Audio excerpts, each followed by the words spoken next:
si Rosel Cayetano, nagbabalik. At kung natatandaan nyo, 2 years ago, nagpa-procedure ako ng under eye filler. At ngayon, dito po ako para sa next procedure or trending na foxy eyes po. As you can see po, ito, tumatanda tayo. Parang droop or bumabagsak na yung dito sa eye area natin. So, ito, excited na ako. Ito po, excited na akong makita ang result ng gawa ni Dr. Contessa. At wag po kayong aalis, huwag niyo pong kalimutan mag-like and subscribe sa aming YouTube channel.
Good day everyone! Welcome to the CSA Medical Aesthetics. I'm Dr. Contessa, your certified aesthetic physician. In today's episode, we'll be talking about fox eye thread lifting for lowered eyebrow or lowered eyelids or droopy or hooded eyes. Today, we have with us again, Ma'am Rosel. Hi, Rosel. Hello, Doc. Good afternoon Welcome po. back. So, about 2 years ago, we did a procedure under the eye area, which is dermal filler to correct those sunken under eye or like an eye bag appearance or even those like dark circles, volume loss under the eye, right? Yes. How was it, Rosel? Okay naman, Doc. Na-enjoy Yes. ko at na-boost din po yung confidence ko. At Confidence, another exactly. boost na naman siguro. Right Doc. now, another boost. So, because a lot of people are also concerned about the eye area because so many people kind of look tired, look haggard because of these concerns around the eye region. So, when we're discussing about the so-called periorbital rejuvenation, so one of the regions where we worked on is apart from the under eye, we also work on the upper eye area. So that will be the eyebrow region as well as the upper eyelid. So over time, when we age, we notice already the beginning sagginess, droopiness because of collagen loss, elastin depletion, and also the weakening of those tissues in the area because, of course, the aging process. Okay. Now, the others, we have those people who had this when they were born. So that is the so-called genetic predisposition. So it's not something they acquired, but they were born with it. So some of those with like their ethnicity or their origin. For example, some people like in the Asia region, we have those with, they were born with hooded eyes. Example, for example, Chinese, Koreans. Korean, yes, Doc. Now, common concern also, on the sides of the eye area, some will see these wrinkles or lines. And then also on the temple region, they see this sunkenness or volume loss. The others on the forehead region, the lower part of the forehead region, they're beginning to have this hollowness. Yung lumulubog na because of volume loss, okay? And basically the aging process. Apart from like genetic predisposition, then lifestyle. Yes. So ano bang lifestyle ni Rosel? Overwork, over-fatigue, lack of sleep, Medyo those lack of- factors. Opo. Yeah. Unhealthy lifestyle. So another factor, those people with unhealthy lifestyle, yun, stressful lifestyle, okay. And then also medical conditions that will make you predisposed to these kinds of like lowered eyelids, some inherent medical problems, okay. So those are factors that could cause this upper eye area problems, okay. Now, in terms of the treatment, of course, what we know before, what we knew was the surgical approach. So usually we advise blepharoplasty. But nowadays, in our generation, we already have the so-called non-surgical approach. Okay? So some people are still not wanting any cut or any surgical intervention. They just want something non-surgical, as much as possible, minimal to no downtime. They want a quick procedure, okay, and they want a natural result. So what kind of treatment and what material are we going to use for the so-called Fox Eye Thread Lift? We'll show you when CSA Medical Aesthetics return.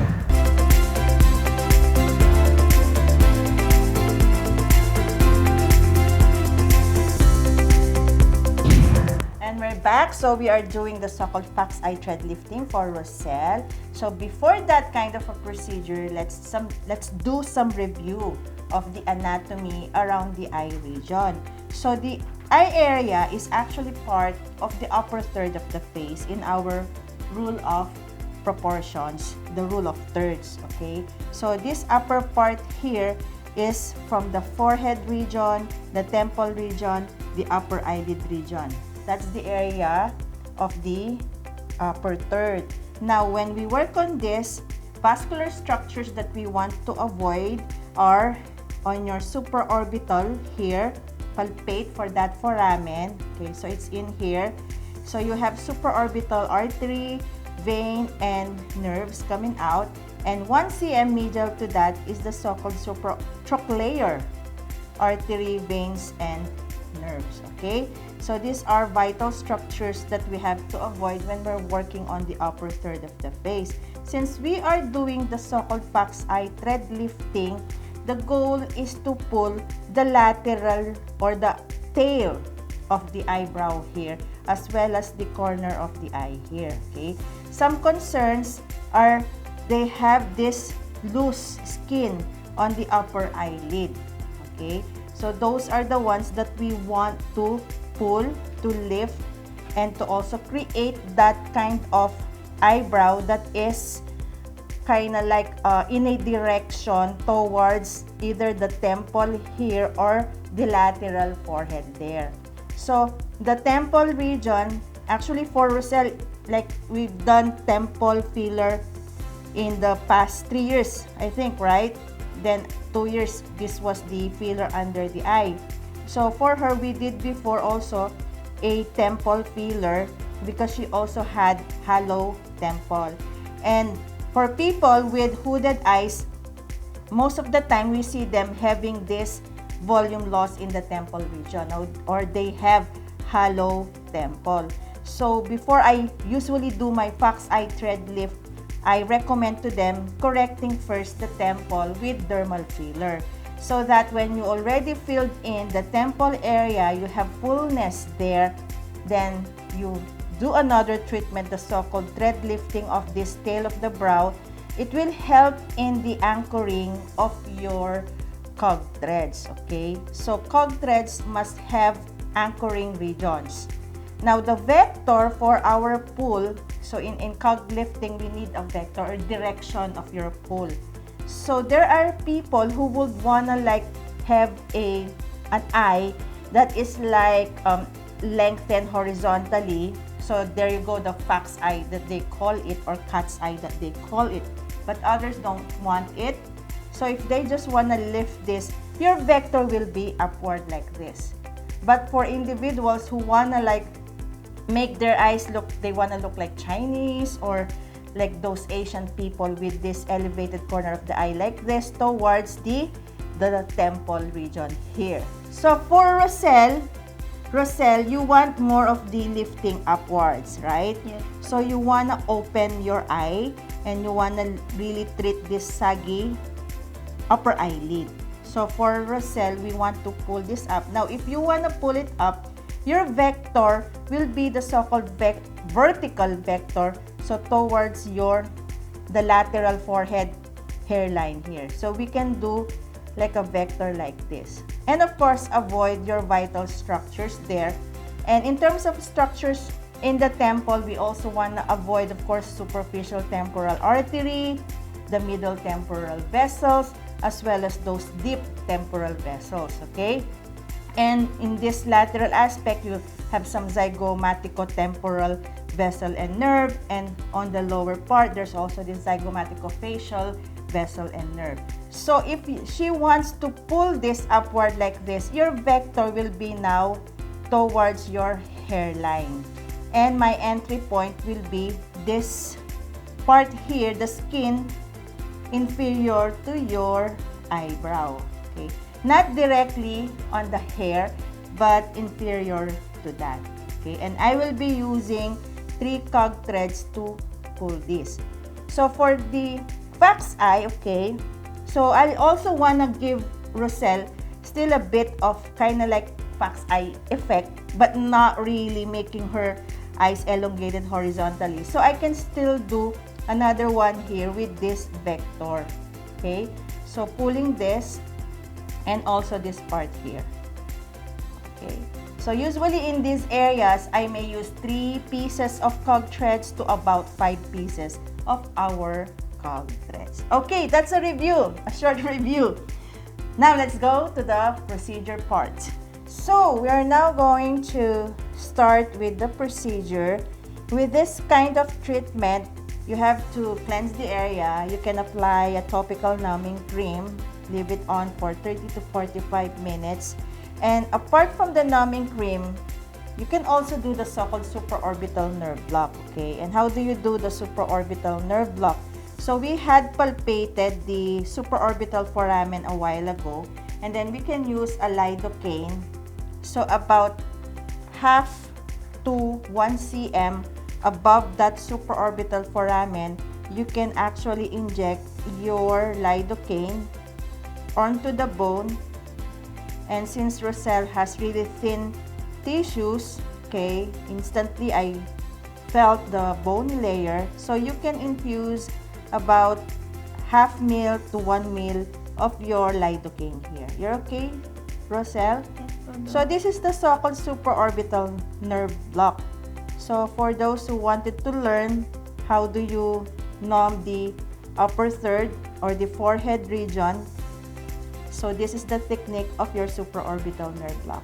So you just have to locate for your so-called supraorbital foramen. Okay, and it's normal that you're gonna have this big bump here. In a little while, it's gonna get absorbed.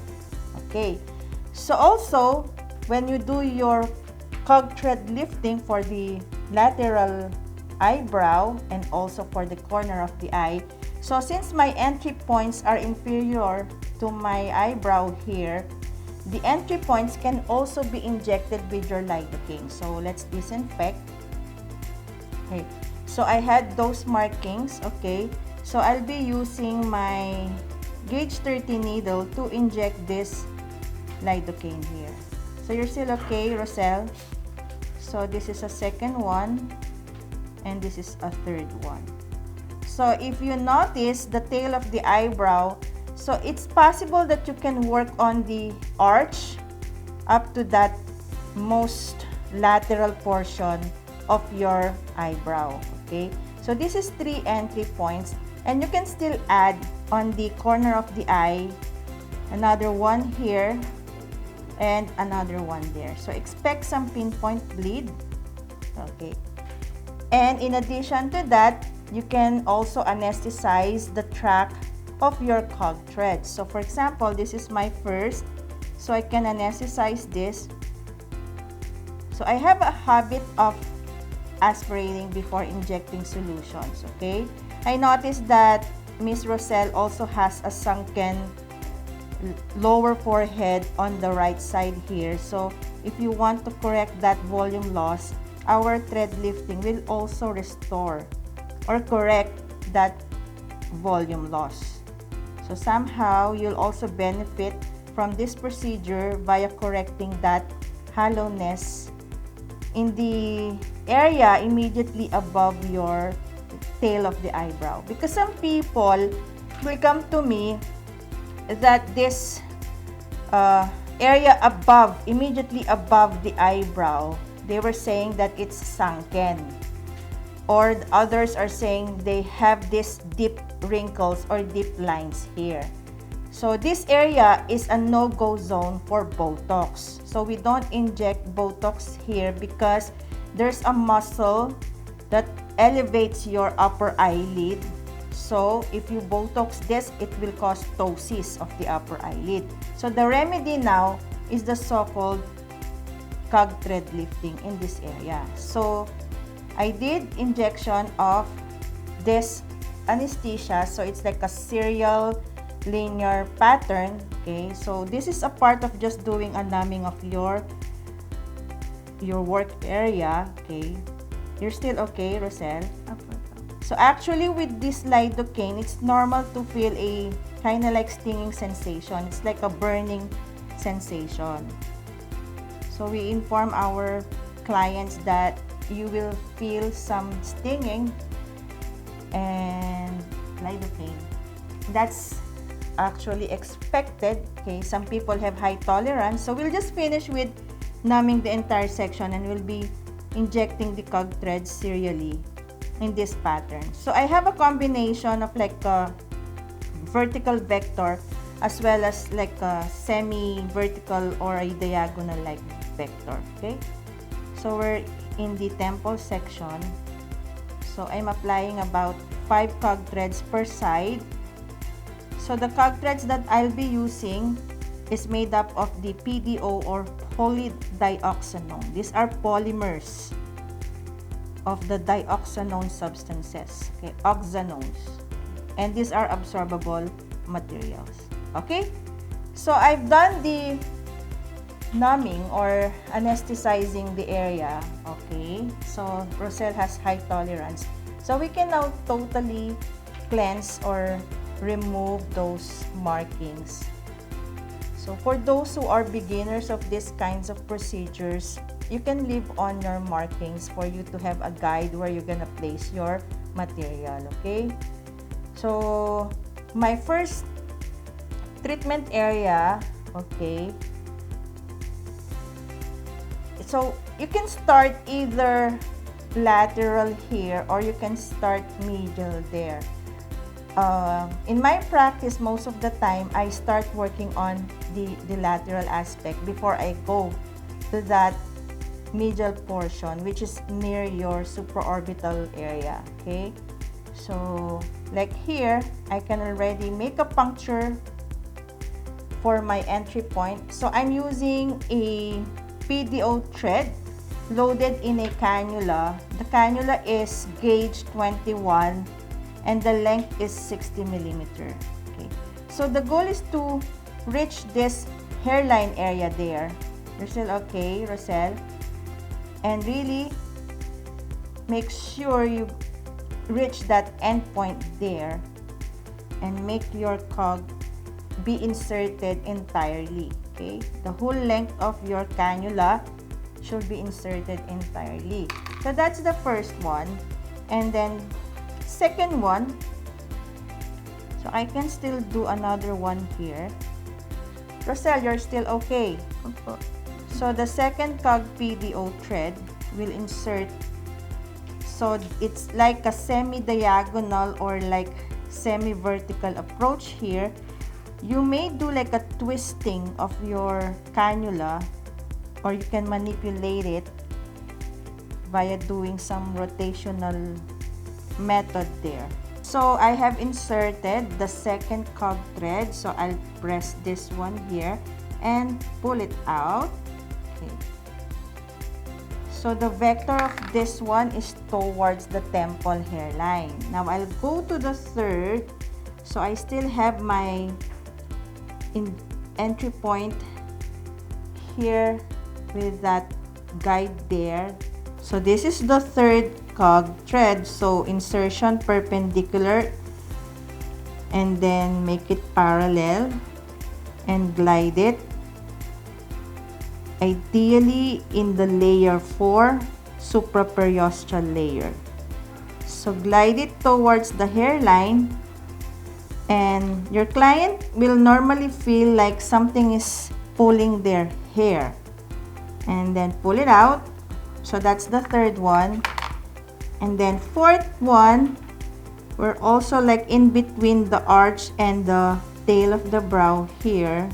So again, you are beneath the eyebrow hair. So perpendicular and then glide again.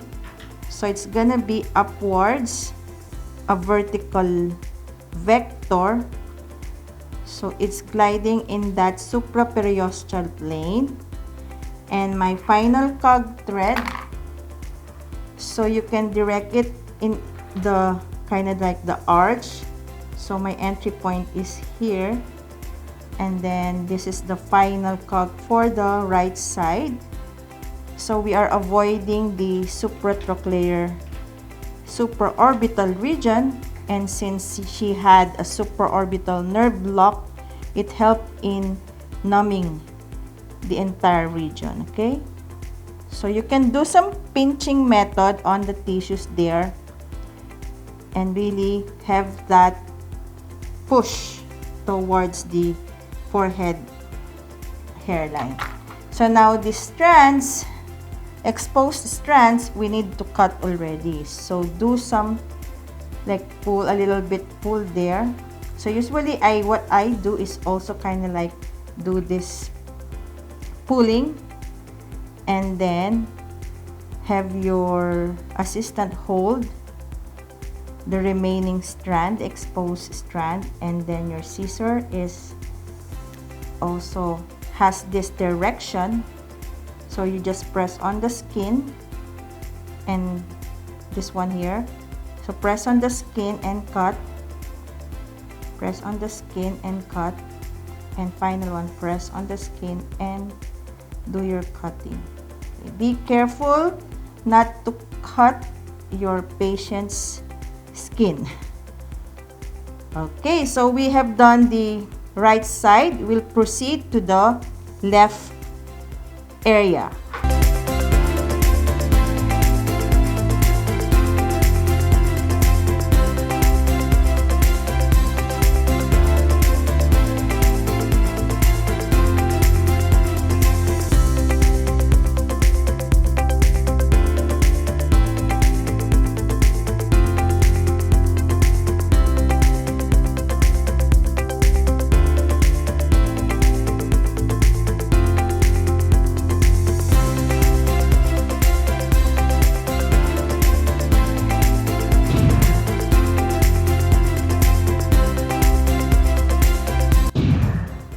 Back, so we'll now show the result to Roselle, and Roselle is the mirror, and you can now check on the lifting of the lateral eyebrow or the tail of the eyebrow or the corner of the eye.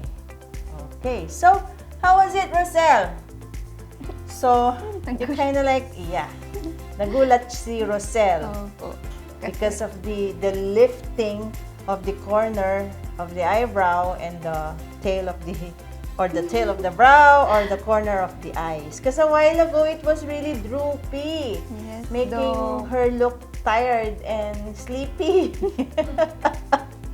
So the focus was on the corner, the lateral only, and there's an instant result to this one. So we made use of like several cog threads to pull it. Now those cogs, they have those barbs in the strand, okay? And those barbs, they kind of bite or grasp into those tissue layers. So there will be like result of like this temporary, what we call kind of like tucking of the skin, or like in the skin there could be like a rippling effect or like an irregularity, and that is temporary because the cog will have to bite the tissues and pull them upwards to have that result of lifted, and also have that tighter sensation Yes. of the corner of the eye area. So, what's the feeling, Miss Rosel? You're Hindi ako speechless. explain. Pero ang ganda po, tsaka instant talaga yung result niya. Yeah. Magalang po, pero okay naman. Yeah, of course, expect some swelling there. We did a lot of injections, multiple injections, and we also had the supraorbital nerve block. So by now, Rosel will still have this kind of like numbness Opo. in that side of the forehead and the temple region. It's like a feeling na seems like wala kang area dito. That's a sensation, and that's normal. So we also did multiple injections of lidocaine, and then also we inserted those cog threads. Of course, you'll expect some bruising and swelling after this. Some people, they're fine, minimal only, and just few days soft tissue swelling. And the good thing, we men, we can cover the area of treatment like for a few days with our hair, like. And then the entry points, okay, the puncture points will immediately close also. Okay, and after the treatment, we can apply topical antibacterial to kind of like disinfect or prevent any bacterial infection in the treatment area. So usually after the procedure, we'll tell them to rest first, no heavy lifting, no like going to the gym yet, no heavy or strenuous exercises, okay? And basically that's it. So happy year, Rosel, and opened eyes, okay? Kind of like there's a sensation that it's so tight, no? And it's pulled, Yes, right? po. And your eyes were opened, eh. And it also had an effect kasi a while ago, her under eye was kind of saggy also. And it did like a pulling of that area, the infraorbital region. Okay. So, Rosel, thank you so much Ay, thank you rin, Doc. for modeling. Okay. There you go. Parang ano ka na rin, chinita Chinita. eyes. Oh, parang kay Doc na din. Chinita eyes also. Okay. So for those who have any question, you may email us at csaskinclinic@yahoo.com, our FB page CSA Medical Aesthetics, Instagram CSA Medical Aesthetics. Do you have an Instagram? So if they want to ask a question, do you have? She doesn't have. She lives a private life. Okay. Just visit her here at the Infinity Shop, Pulong Marugul, Angeles City. Contact number 0933-860-9193 or 0917-504-4268. Our other videos, other episodes that would include the old episode of Rosel, you may watch them at our YouTube channel, Contessa Salvador. Okay? So when it comes to natural beauty, you can trust the CSA Medical Aesthetics.